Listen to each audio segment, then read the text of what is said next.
Okay. I never. It always, yeah. Yeah, we got used to that.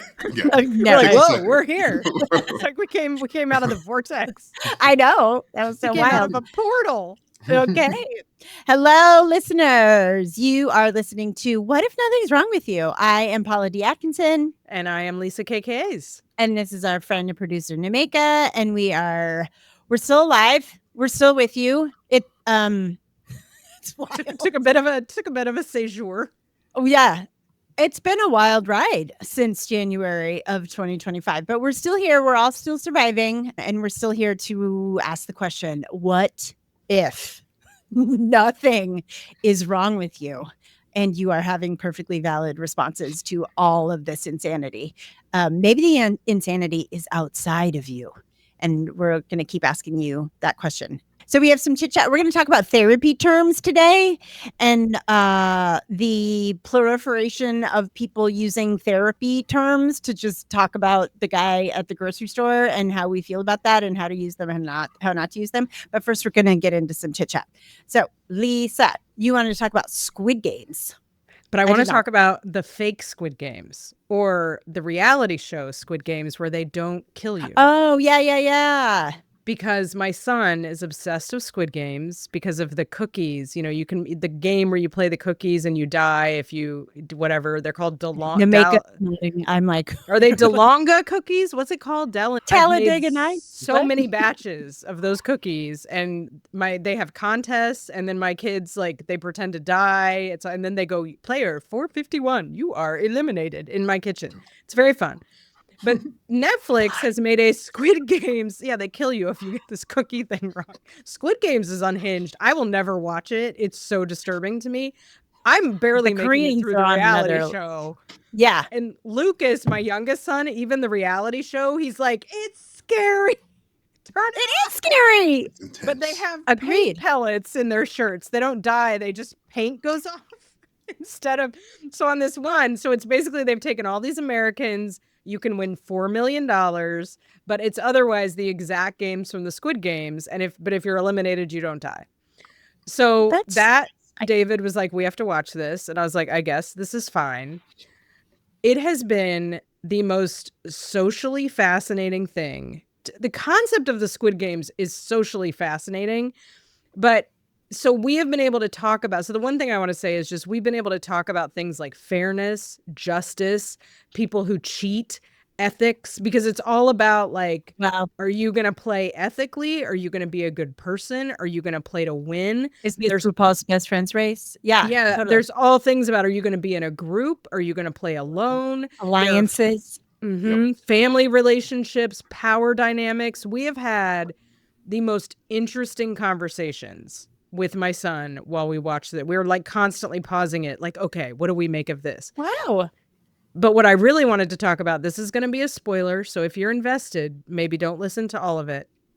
But there is a part, and this harkens back to, I think, what we talked about. I think it was the white supremacy episode where we talked about how groups collapse in the face of bullies and sociopaths. Yep. So this person cheats. They all agree in this one game. They either could do it so that the first 10 people are going to just they're all going to die, or they actually figure out as a group, there's a way to do this so that everyone takes a 50-50 shot. More of us will survive if we all agree to do it this way. Some of us will still die, but everyone will have the same odds. So they eliminate the luck part that determines, oh, you're screwed or you're not. Very diplomatic. Very cool. The whole group agrees to it. One woman gets into the middle of it and refuses. And because it's timed, they have to navigate around her or they're all going to die. So multiple people die because she's like, no, I'm not doing it. And she gets to survive. So in the next game, Karma. one person, they get a chance to eliminate another player. One person with integrity is I'm taking her out. She's dangerous. She can't be trusted. The entire group turns on her. Wow. They're like, I thought we had a code of ethics. Turns on the person trying to take out the sociopath. Whoa. I thought we were being nice. Aren't we playing a civil game? what are you doing? And my son was like, whoa. And anyway, the whole intuition wins in the end, like it does. Yes. So anyway, but I said to David afterwards, I said, what did you learn about how you would deal with a bully? I was using the word bully with him. I said, what did you learn about how to deal with a bully in a situation like that going forward? And he said, I learned that I have to make sure I have backup. I have to check first, because had one other person said, you know what, she's right, actually, that woman screwed us all over. She's not safe. She can't be trusted. We should get rid of her. Everyone else would have turned. And my 9-year-old said, I've learned that if you can't get someone to be on your side and do it with you, keep quiet that you know they're a bully. And I was like, that is probably sad, but right in American culture. Because we have all learned that it is more important to be nice and civil. And now look at what's happening around us. Look where we are. Look at all of it. Yeah. So anyway, I love that. That's your society lesson from your sociology. Challenge. But it feels like, I mean, I know, Nemeka, you're a huge Big Brother fan. Oh, yeah. I've never watched Big Brother, but I watch RuPaul's Drag Race and I watch Housewives. It's all the same sociological experiment. Everything is the same sociological experiment. Yeah.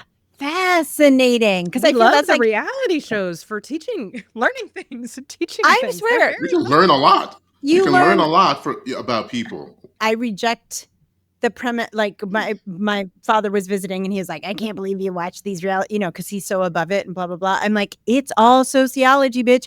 You think that when you read a history book about which queen was fucking which king, blah, blah, blah, that's not sociology. It's all the same shit. And just because it's some housewives in Beverly Hills or some B-list, D-list actors on some Squid Game thing, it's all the same shit. Yeah. It's all human relationships and it's all sociology. And when we're boiled down to survival, things get very different. But that lesson that my son learned, if he actually learned it, I'm like, well, bro, that took me 50 years to figure out. So well played. Well played. Yep. Yeah. That's so fascinating. I mean, we're all, Carlo and I watch all this Housewives and we're always talking about like, oh my God, I would just keep my mouth shut. I would just back away slowly all the time. Yeah, but I'm the one that's like, you got to call it out. And the whole group is turning against me. And I'm like, whoa, guys, it's so clear what's happening here. But it's also so dumb because it's like you have to get rid of the dangerous people. But a group would literally rather be in denial of anyone having. I was like, this is wow. But yeah, you should, if you don't have a friend, keep your mouth shut. Psychology 101 is that you will, look at an entire population of people right now that they have so much evidence to the contrary and they just double down and double down and double down. Because I'd rather, in a culture that worships being right, what happens is you're afraid to say you're wrong and therefore you will literally die to be right than just the pain or the grief of being like, oh, I think I was wrong about that. Never mind. It turns out people can be bad. I can't trust everyone. Like, maybe that's I was wrong about this guy. Exactly. It's okay. Yeah, totally. Fascinating. Get it. Okay, so tell us about the RPDR makeover. So that stands for RuPaul's Drag Race. So more reality shows. So I'm a RuPaul's Drag Race devotee, as most of you know. I was so taken aback by, this is more of a like pat on the back for all of the Gen X parents. I am not a parent, but I am so proud of all of you, Lisa specifically, and all of the Gen Xers who had children. So there's always a makeover challenge every season. And, this is season 17 of RuPaul's Drag Race. This has been going on for 17 years, which is bananas. And when they first started, all of the drag queens were the children of boomers. Now, like some of these kids have been watching RuPaul's Drag Race since they were 4. It's so embarrassing and humiliating and horrifying. But like they had the makeover challenge this week and every single one of them had a biological parent who wanted to come on RuPaul's Drag Race, get into drag and perform with their queer drag queen child. One drag queen, Anya Nerve, who's my favorite this season, her father came on her straight biological male father came on RuPaul's Drag Race to make up for the fact that he had been in prison for a lot of Anya's childhood. And so this is a man of color who was in prison, who came on RuPaul's Drag Race, got into drag and performed drag with his queer drag queen son / drag queen daughter. It was so beautiful. It was really beautiful. And so good job, Gen X parents. I am so proud. We're doing what we can. Right. And I know that we are the forgotten generation, but I just feel like all of you who gave birth to magical beings and let those magical beings be precisely who they are on this planet, that's more than, that's more than any generation has done in a really fucking long time. So that's that's a beautiful way. And when because I watch We're Here sometimes, I don't watch RuPaul's Drag Race, and that part always makes me cry when like the parent who is like, I can't do, they do, and it's so. But Beautiful. That's such an interesting thing. I hadn't really thought about it like you just said it, in terms of like, we are the generation that was raised. I was raised to play dodgeball and to hit people by calling them queer. Yes. Right. And that like, to go from that to literally like, please, David, could you get on the show? Because I have an act ready. Nothing would be more fun, right? There's the song that I've been lip syncing in my mind for 40 years. Practicing. I'm ready just in case. Sure. That is such a massive, you're right. We should be proud. That is a huge pivot that we just went with. And then when I then contextualize this against some other generations who have trouble pivoting on our behalf. Or admitting they're wrong. Yes. It was huge. It was really beautiful. So even if you don't watch the whole season, or usually don't watch RuPaul's Drag Race, season 17, I don't know what episode it is, but it's the makeover challenge. Highly, highly recommend. Several beautiful tears of joy were shed of all of these queens making over their dads. And Jewel Sparkle's dad is a Latino straight male from Florida. And he was like, sure, I'll get into drag. I'll shave my beard that I've had for 30 years and I'll get into drag. It was just gives you hope. If you need something hopeful, watch that. Yeah. Who needs something hopeful, Paul? Everything is so hopeful right now. I'm brimming with hope. No. Right. Aren't we all? Okay. And then you wanted to talk about my favorite topic, which is Chapel Rone. I want to talk about Chapel Rone. So did you hear what she said that got her in a lot of trouble? So she said, just for context, she said something along the lines of, on a podcast, which Paula and I couldn't finish because we were both like, this is the host not of that our podcast. vibe. No, she's terrible. We were like, she's not our thing. I couldn't finish it. But, she basically said, I'm famous, I'm rich, I'm doing what I love. I don't really want to have kids. Everyone that I know that has kids right now is miserable. Like every woman that I know is miserable. In sum, that's what she said. Everyone lost their mind. At her. At her. And what I found, I don't know how much of it you tracked, but once I got the sense of like, she's in trouble, I went, and listened to it and was like, I don't get why she's in trouble. Like, this is a very benign. If anything, if anyone wanted to be mad at her, I guess it could have been her friends if she felt like they misrepresented her. But like, I was like, I don't really get why anyone else is angry. Don't we all understand that women in early motherhood are not having miserable the best time? And then when I was on TikTok and I was trying to like get a sense of like what the criticism was, the criticism became so amplified and unhinged. It got to the point where they were trying to convince me that she was secretly a conservative. Like I saw some arguments. I saw some of that. It made and then there was a lot of like, she needs a PR person basically to teach her how to lie, because we all know that motherhood is terrible, but we all know in the PR world that you can't acknowledge that. Can't you be more like Taylor Swift, who understands the job? And I was like, well, that's interesting. It is interesting, but it was and it's true. A forceful push of people clearly paying a lot of money to try to suppress this, that one has to be like, why is it so important that Chapel Rone can't say this like one little opinion? Seems like it's causing quite a stir. It's not even opinion. She is reporting the facts. She is reporting the facts that her friends who are in early motherhood, they're miserable. That's not even an opinion. She's just reporting the facts. It's statistically known. It's known in the literature. It's known anecdotally. It is a failure of our culture that, of course, 1000%. like our entire culture fails women.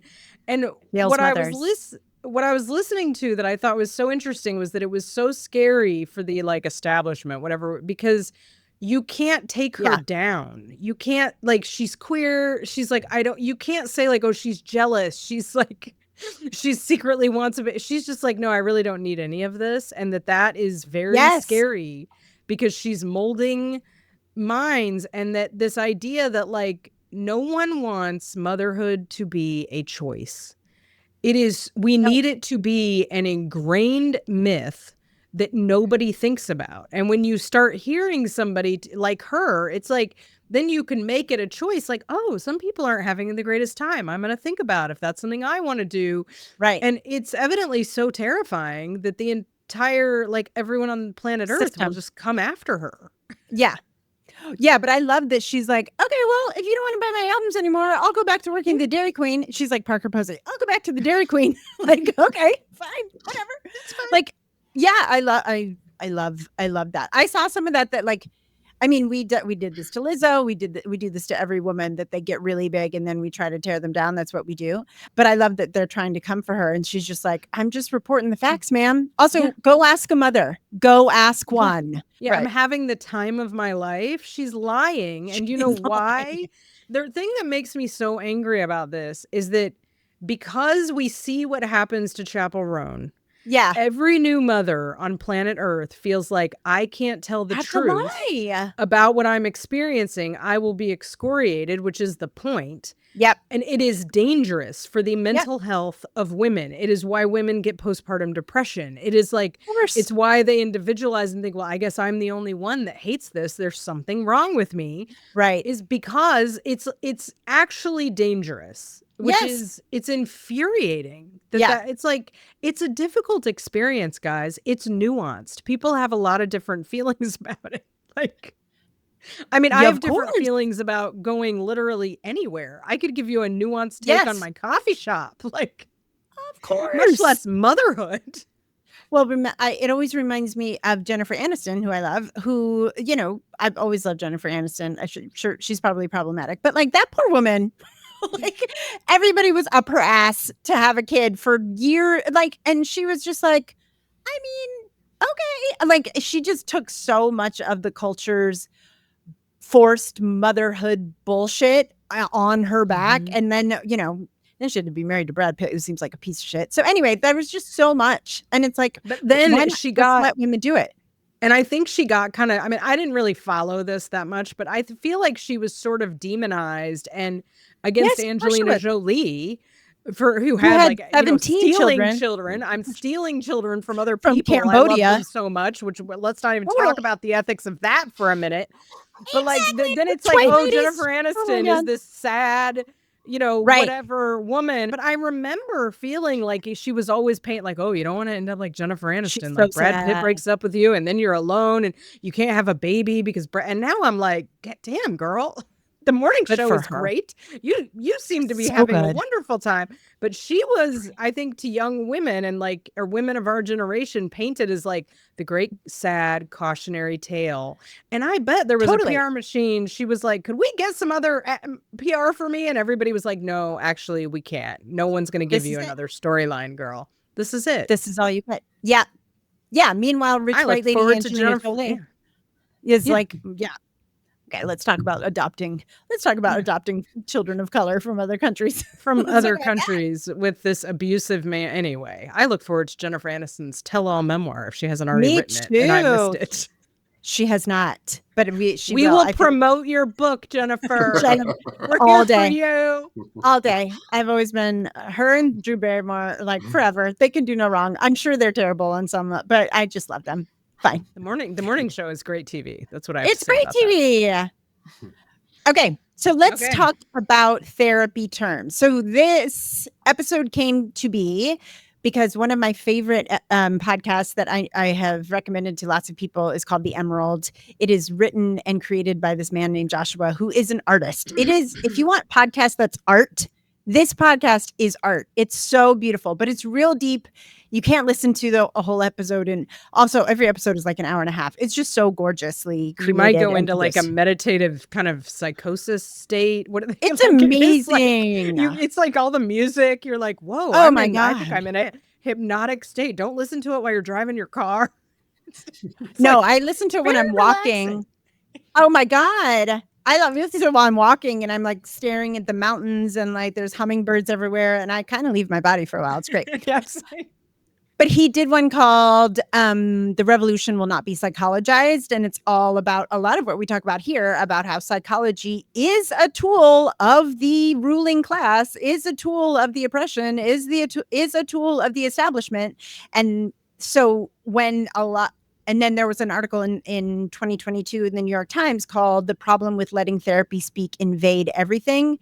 And it's basically the same thing about like, it's so nice. And we've talked about this on our Diagnosis episode. It's so nice that more people are learning words for things. And so like we talked about on that episode, like self-diagnosis and our diagnostic episode, if you hear a diagnosis and you're like, oh, I've never had a word for that. That feels so relieving. That feels expansive to have a word for it. Brilliant, marvelous, wonderful. The opposite is also true that like, though a lot of it is being weaponized and we're using a lot of words in ways that they're not meant to be used because they have an air of authority and they have an air, like we talked about in the white supremacy episode, right? They have an air of kind of scientific snake oil, like it's scientific, it's science that this person is a narcissist. Well, we're going to talk about that. I don't know if it is, right? Even science is something that we should probably be lovingly suspicious of a lot of the time. So I'm taking some of this from Joshua's work on the Emerald, but we need to, and I think our podcast, paradoxically, two therapists are talking about decentering Western psychology a lot. That's what I think we're talking about, right? That like the centering of it is still centering white supremacy, over intellectualization, and specifically individualization. And that's what I want to decenter. So he talks about traditional processes that humans used to be together, like yogic processes, ritual, all these things have gone to the wayside, right? And then we're centering things that are all about being an individual, being a person that is individual, that is not affected by one's environment, that is not affected by other people. And that's how you get into places like where mothers have kids and then they're like, there must be something wrong with me that I don't love it, because there's such an obsession with individuality. So I'm putting this in quotes. Psychology is complicit in the creation of Western modernity. It is not a thing that is apart from Western modernity, right? It is its disciplinarity, its history, and its legacies are tied up with the industrialization, commodification, manufacturing, and the replication of the single human separate subject. A separate being, we believe it is separate from the universe, separate from the one. And that is not real. That is not true.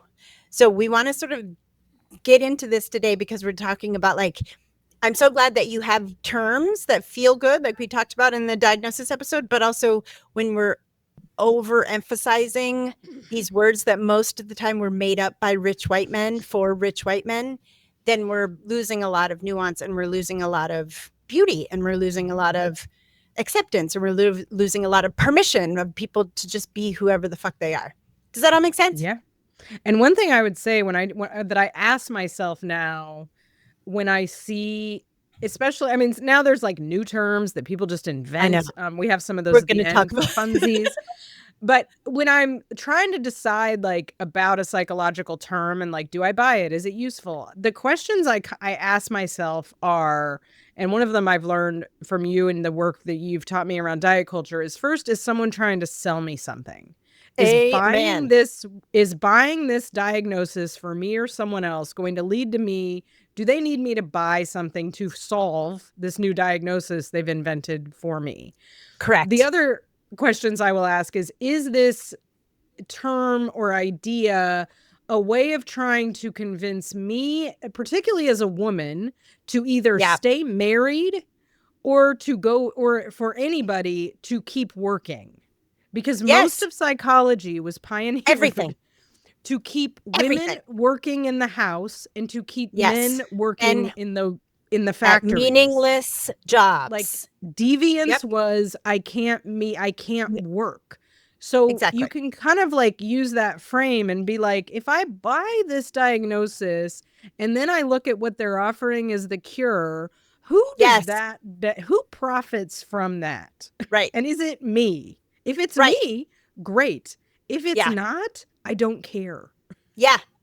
Good. I love the way you're looking at that. So for me, exactly, right? It's so much like the intersection of diet culture and Western psychology is infinite. We talk about it all the time. But for me, it's the exact same thing as the BMI, right? It is lying by scientific authority, right? The BMI is nonsense. It is absolute complete nonsense. But because it's a single number between the numbers of 1 and 100 that comes from a mathematical formula, it carries this air of scientific authority. And that's how a lot of these terms are. It carries this air of scientific authority. If I call you a fucking asshole, that's one thing. If I call you a narcissist, it has this other air to it. And like we know from our white supremacy episode, anything that seems scientific, that's written down, right? The worship of the written word, anything that feels like a white man may have written it somewhere is glamorized, is like, that must be true because a white man wrote it down somewhere. So that's what we're kind of busting through on this one.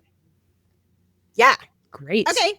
So Lisa, you're going to start out with the first one that you hear people using incorrectly. So yes, my first one is boundary. Yeah. And I'm going to take a minute on this one. And I know we've touched on it in, I think, the overfunctioning episode and some other episodes, but I actually woke up at 5 a.m. today thinking about boundaries. So I've really given this some in-depth thought. Obviously you have. There is confusion about boundaries as a way to control another person. So that's what I want to distinguish. People think that a boundary is something that you do to control another person. It is not. A boundary is what you will do, and I'm going to add even things. It's what you will do in response to the behavior of another person. Yes. It has nothing to do with controlling. So often people will say, well, I set a boundary and it didn't work. And I'll say, well, what does work mean? And they'll say, well, he didn't do what I wanted. And I'm like, yeah, that's not a boundary. That's control. Did you do what you said you were going to do in response to his behavior so that you could be more regulated? That's my new definition, is it's what I will do in response to someone else's behavior so that I remain with a calm nervous system. So you protect your peace, girl. Yes. Yes. And what people, well, no, I didn't, because he didn't do the thing. So then the only choice I had was I was just, it's like, well, I'm going to have to break up with him, or I'm going to have, and I don't want to do that. So it's like, so then you don't have a boundary. What you have is a wish for someone else to change their behavior. So, and it's okay if you're confused about this, it's not your fault. No. Because there is a conspiracy, I'm just going to call it a conspiracy, among a lot of couples therapy, among self-help talk, that the key to improving relationships is we just have to talk it through. We have to communicate better. Yeah. And they actually pathologize withdrawal.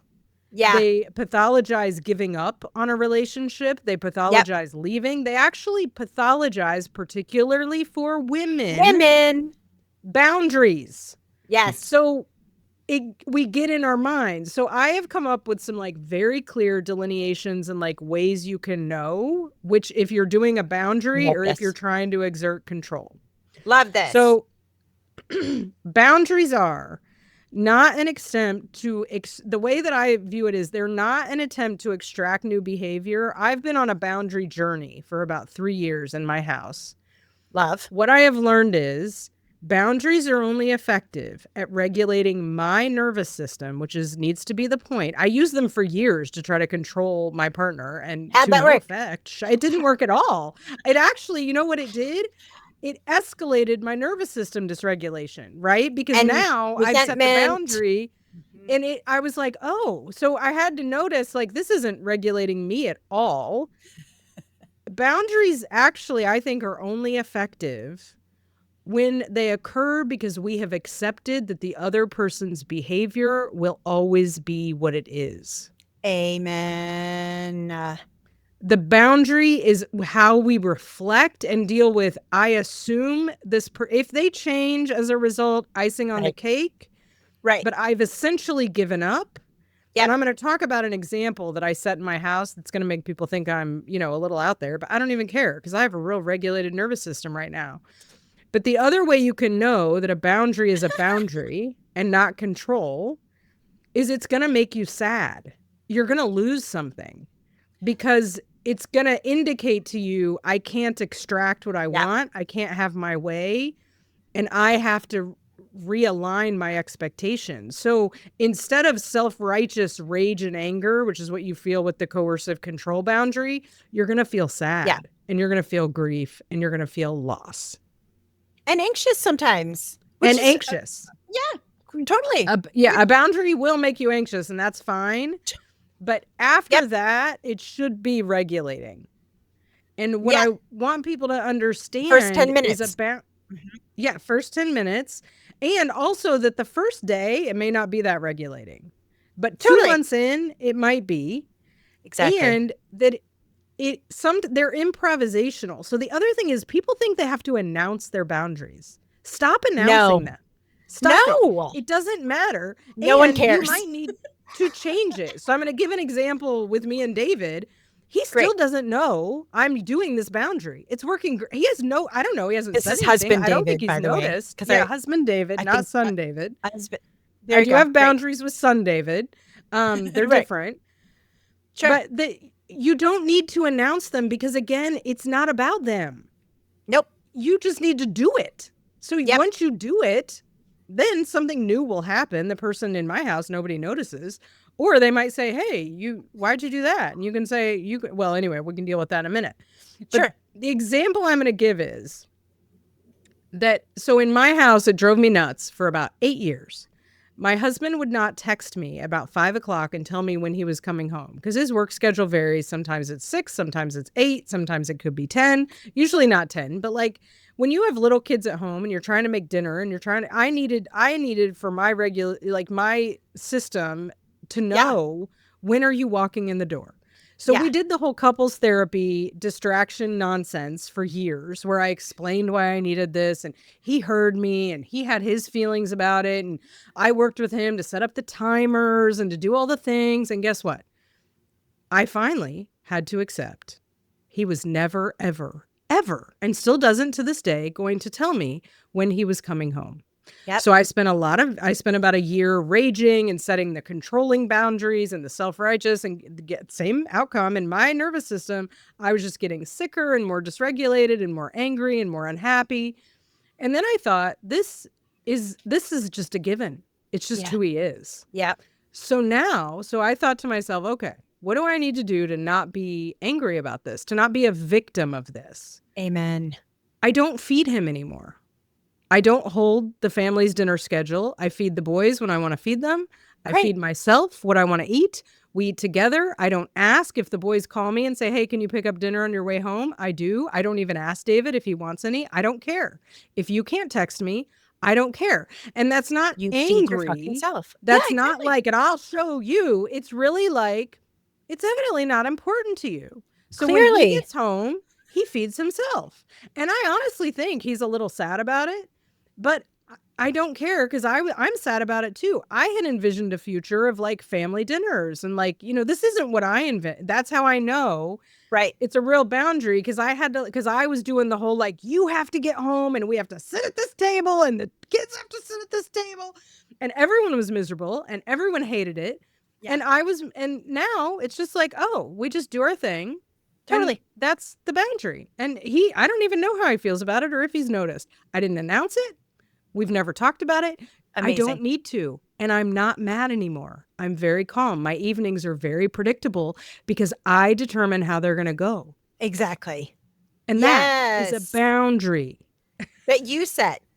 Yes. For yourself, not for the other person. Yes. and I Love, had to lose love. something. I had to face. Yeah. The thing is, they lead you to face a truth in the relationship that was, I'm not going to get the family dinners. I'm never going to get them. At least not right now. Maybe, I don't know if he ever gets to retire or whatever. But like, my vision is not that I live with 3 people who do not care. And I can spend 20 years fighting them. Right. Or I can just accept I'm the only one that cares about this. And guess what? Really? I get to like read, look at TikTok, chill out, watch a Young Sheldon, eat it. Like, it actually works fine. It's fine. But it's like, you know, you have to face something usually Release. you don't want to face. And that's how you know Right. this is a boundary and not control. I think that is all that I have. love all of that. I love all of that. The only things I would add are just some other words that might be helpful. I have had clients who are stuck in that space of like, why won't he? Why won't he? Why won't he? Why won't he? And so then we do the little exercise of like, if you gave this person infinite permission to be precisely who they are in this moment and forever, then what do you want? Do you want to leave? Great. Do you not want to leave? Great. Do you want to, then and a lot of the boundaries that I make are like energetic, which I know sounds hella woo, but it's not at all. Where it's just like, I'm just changing my vibration around all of this. And no, I am not announcing it. I'm just changing my vibration around all of this. And sometimes big ripples come out of that. And sometimes no one notices because I was torturing myself because I was being a victim of my own fucking choices.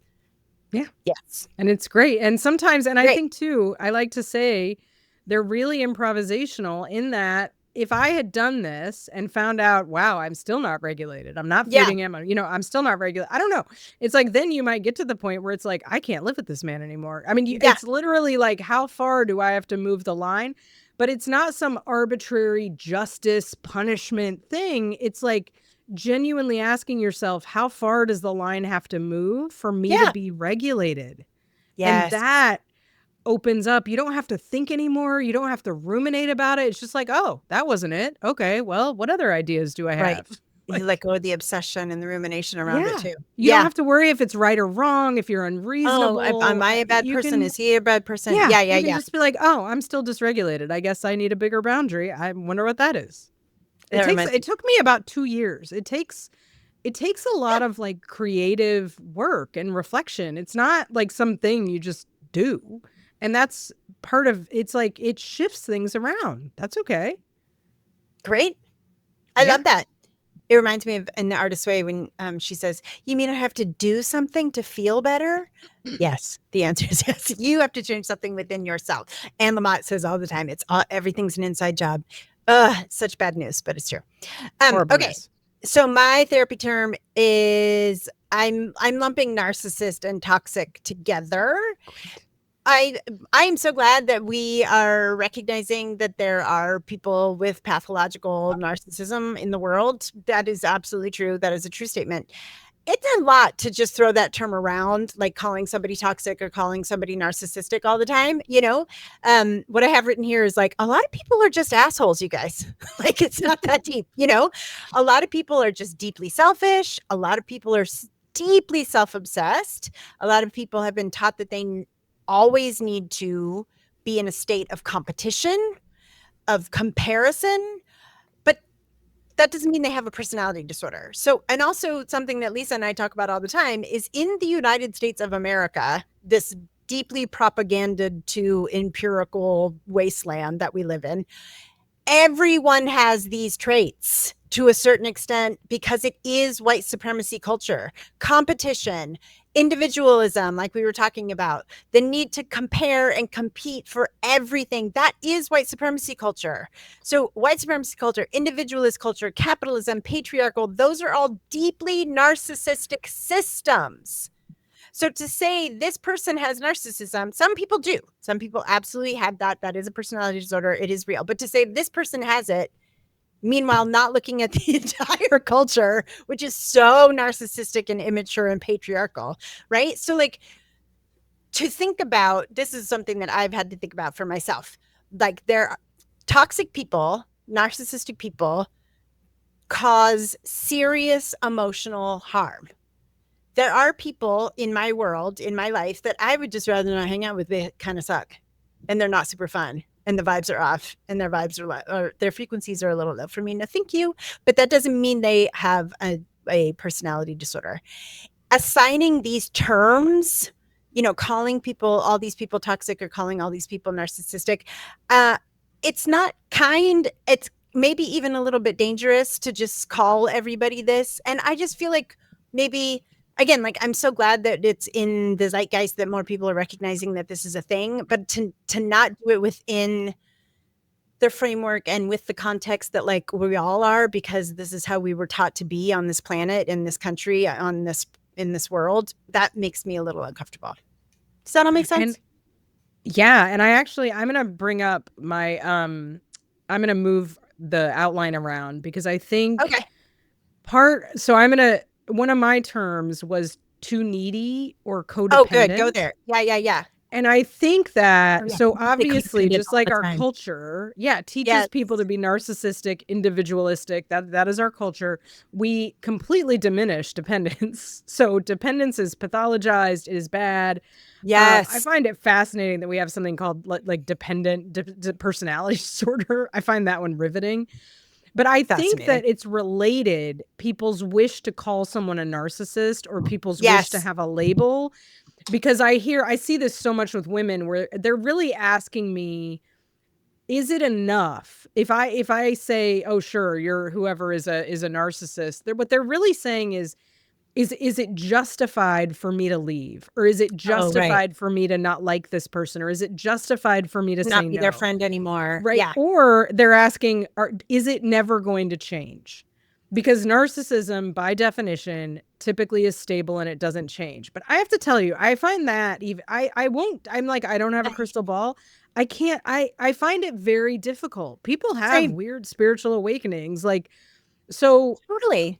I think that the reason I put the too needy in here is that what I've started to realize is that we prefer to call people narcissistic or too needy or whatever. We want to give them a label, because it's easier to do that than to just say, I can't meet your need. Yeah. I don't want to do that. And so everybody's like, oh, tell my wife she's too needy. It's like, I don't think there is too needy. I don't think that exists. Like, if you need something, it may be that what you need is something that most people can't give you, or can't give you all the time, or but I think children get shamed this way. I think we were raised this way. Like, oh, you're so needy. You need so much attention seeking behavior. Attention seeking drives me nuts when people say that children are attention seeking. They're seeking connection.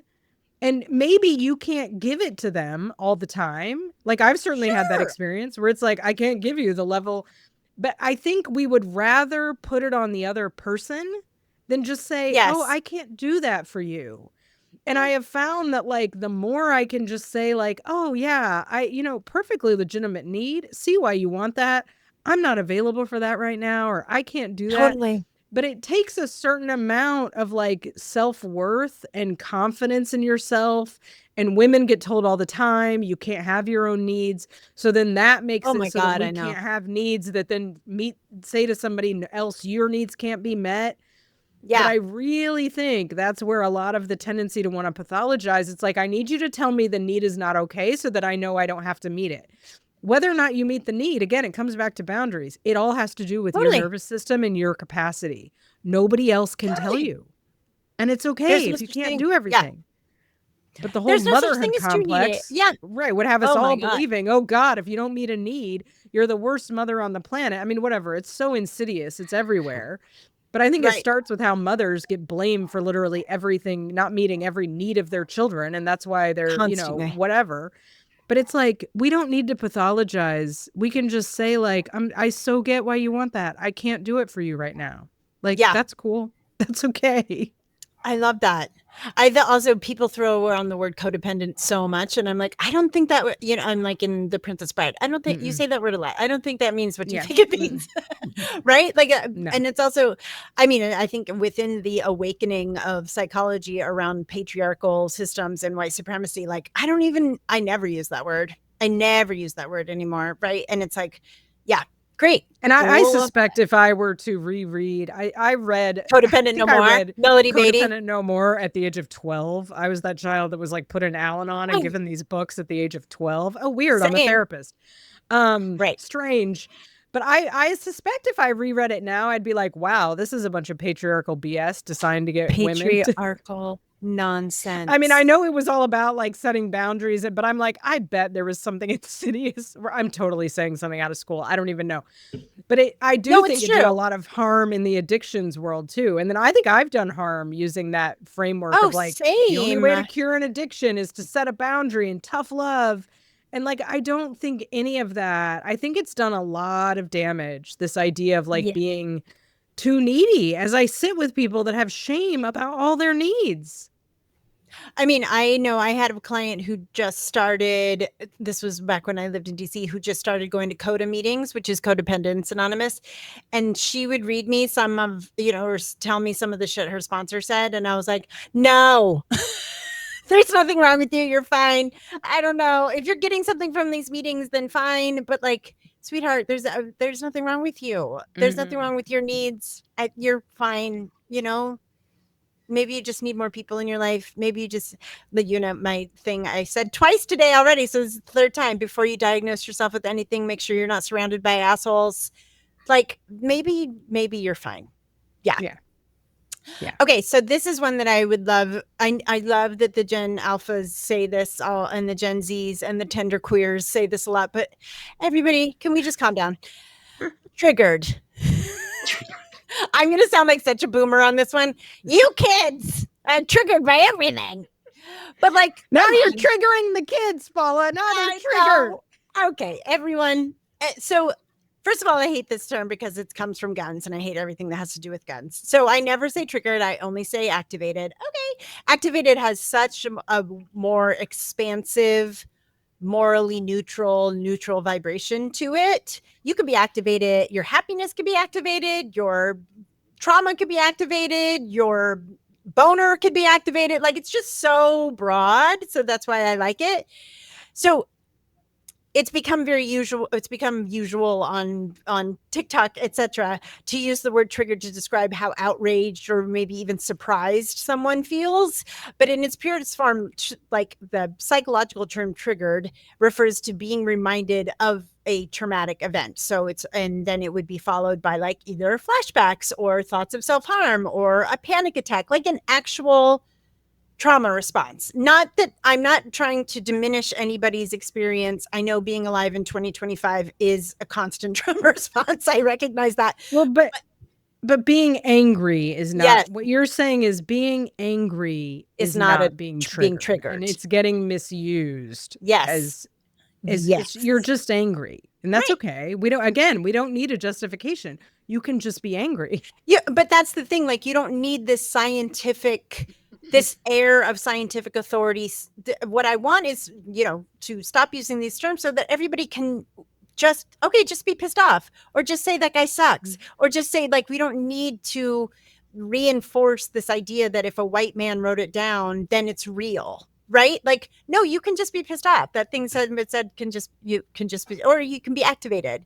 But like, let's just calm down with the triggered. Well, and I wonder if it's actually related to the narcissist and the too needy, and that it's this way that people don't, because we are also taught, especially as women, that you shouldn't be angry. No, so it is a subtle, covert way of being like, well, I'm not angry. I was triggered into being angry. And it removes, I think, agency that maybe we feel like socially makes it more palatable. Like, well, it wasn't my fault. I got triggered. But it's like, I think it would actually be better for all of us if we just said, no, that really made me angry. I didn't like that. Right. But we have a very hard time as women, because of how we have been socialized, thinking that we're allowed to feel that way. So I think some of this is like, now I'm seeing all these connections. I think it's all related. Like, it is all related because it's a way in which we abandon ourselves. Yeah.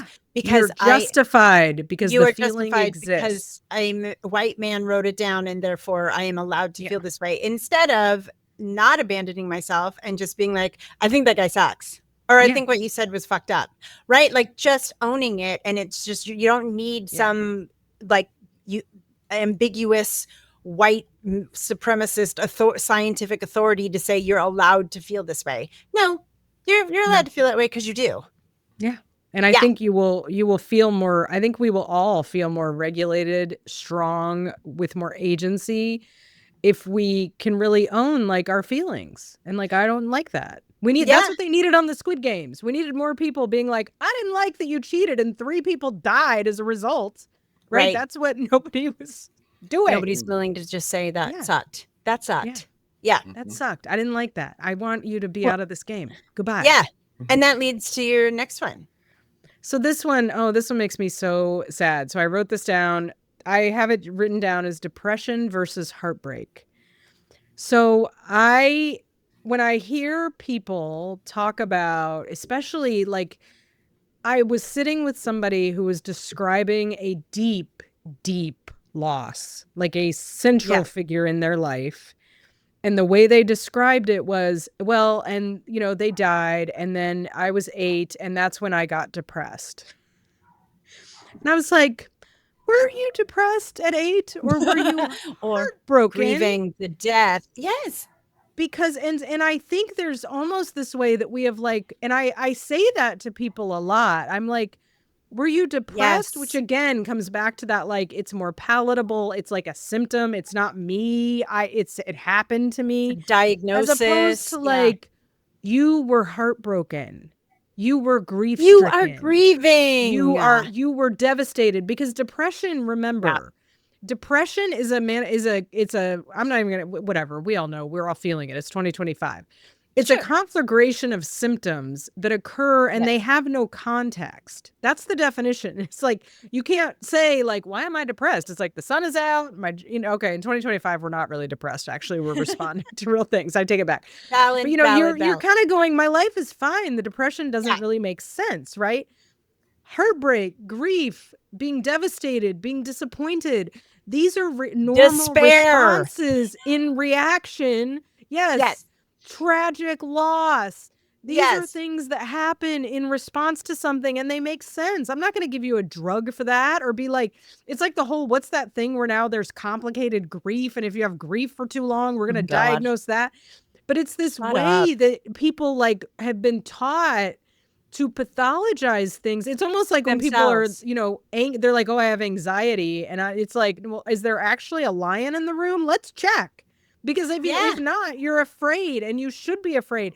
But it's this clinical box that's somehow told everybody you should never have any feelings ever. And if you do, unless there's something wrong with you. No, you were heartbroken. You should have been heartbroken. Good Lord. Let's distinguish. Oh my God.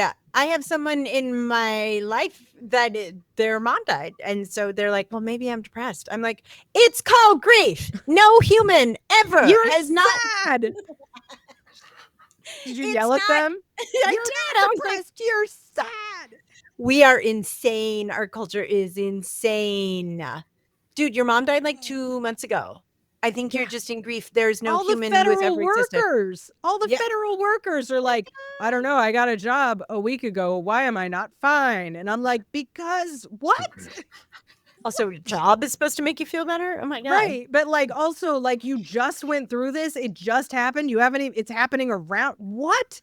But we have such impatience. And again, I really blame this on the parenting industrial complex, on all kinds of like ways that as kids, we are just taught to dismiss, and then everybody's like, well, there's something really wrong with me. I'm having a feeling for more than 2 seconds. No, you're sad. Being alive is hard. Yes. That's it. Sadness exists. That's all. It is appropriate to be sad in response to many things in life. That is okay. Well, you are not depressed. That's the whole, I'm going to, foreshadowing for the next episode. We'll talk about White Lotus season 3 in the next episode. But like, part of the whole thing of White Lotus, of why it's so brilliant, is the whole thing is capitalism as being sold to us as a means to escape human suffering. And like, it doesn't work.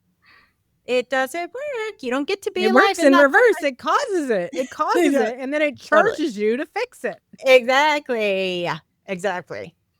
Okay, so my last one is like trauma bonding, trauma dumping, all of these things, which again, like, I think it's great that people know about them, but let's just be clear. about what it actually means. So again, trauma bonding, the actual description, the actual diagnosis is the attachment or tie that exists between an abuser and a victim. So like trauma bonding is not like you can't trauma bond with a person that you're dating in the truest definition of the term, right? You trauma bond, the trauma bond is between an abuser and the victim of that abuse. So can I trauma bond with somebody I'm in a war with? I thought it was you. I may not know, actually. I thought trauma bonds could also be peer relationships in a trauma. No, the actual like again, abuser we're saying burn down all of these dumb definitions, and then I'm also saying this is the actual. I'm like, let's get it right, Paula. I know, let's get it right. But like I think the initial, whoever said it, whatever dead white guy said it first, said that it was between the abuser and the victim. I have experienced, and you have too, right? Like, I don't know if there's another term for like two people who are in a war together, or if these two people were in a lipo together or whatever, then that I'm sure that is a trauma bond as well. But like people, I have clients who say all the time that like, but she just trauma dumps on me all the time. And I'm like, is it, I mean, it can feel that way, but again, like with your boundaries, is there an internal boundary you can have? Is this person too neat? Like, again, we're pathologizing.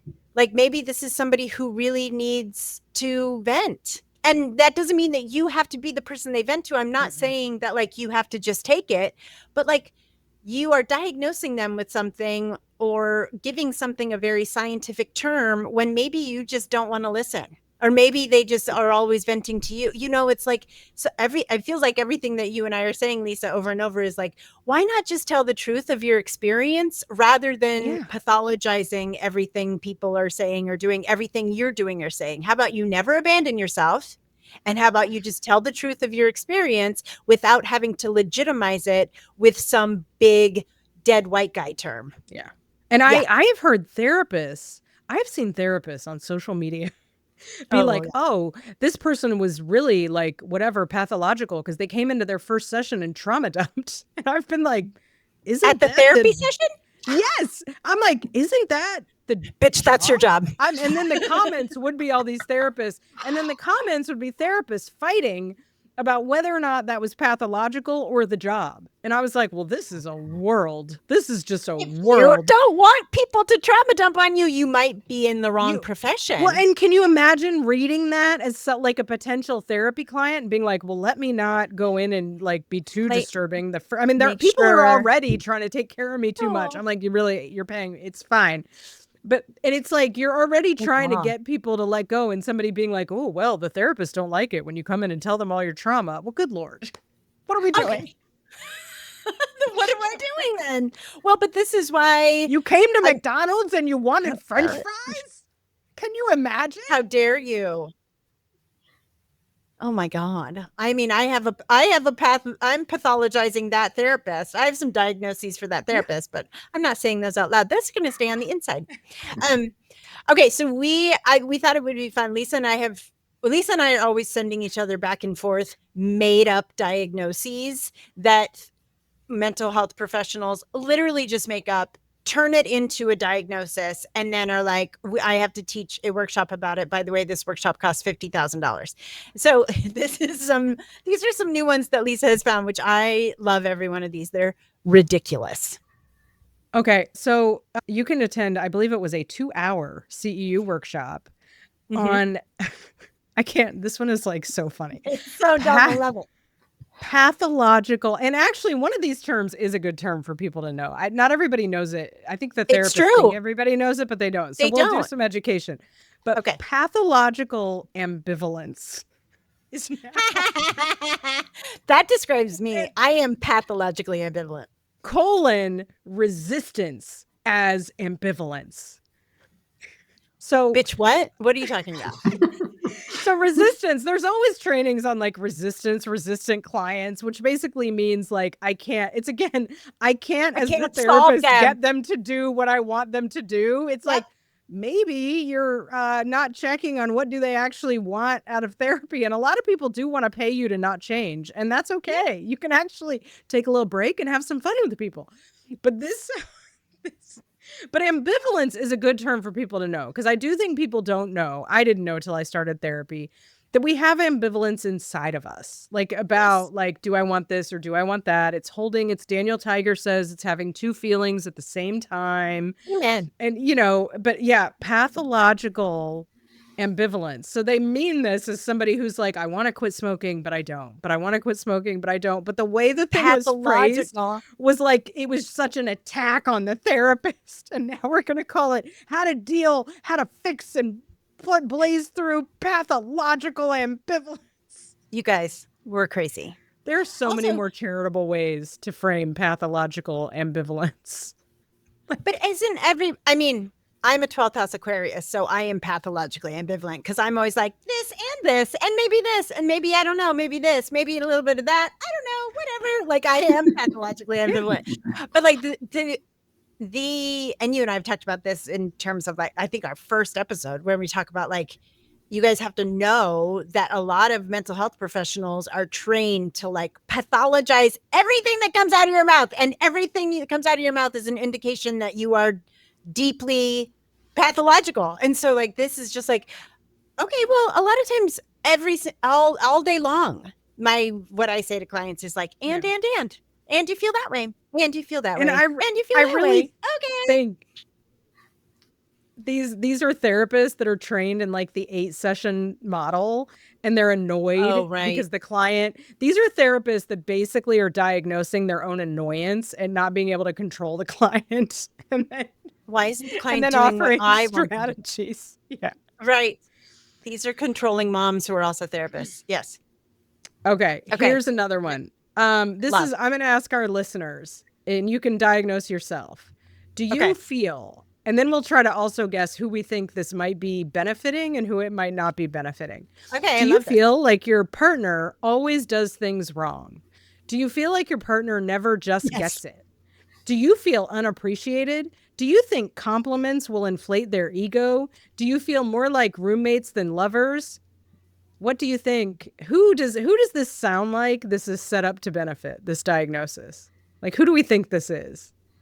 This is set up to benefit males who are married to females, white males who are married to females. Yes.